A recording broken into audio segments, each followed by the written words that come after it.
How to deposit money into your Wealthsimple account. Hey guys, welcome back to the channel. Here are the steps that you need to follow to deposit money in your Wealthsimple account. Step 1 is launch the app and log in into your account. Step 2, you'll have to select the desired account. It could either be your cash account or any other account that you have created. Make sure you have already fulfilled all the criteria regarding your account. If you have not, you will be required to complete the verification. After that, you can tap on Add Funds from your selected account screen. Alternatively, you can go to the Move tab, which is located near the bottom right corner, and select on Deposit. Once you choose on the deposit fund, it will also show you a section for Add Funds.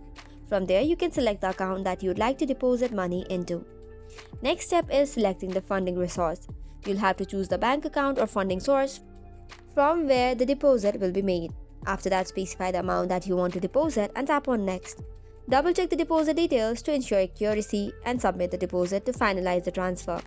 Now the deposit will start processing and may take up to 5 business days to complete. Once all of this is done, tap on Done and Exit, and this way it should be completed. Here are some things to keep in mind. Step 1 is ensure your bank account is linked to Wealthsimple account before initiating a transfer. Second is deposit might take several days to process depending upon your bank policies. That's all for today's video. For more such contents, do not forget to hit the like and subscribe button.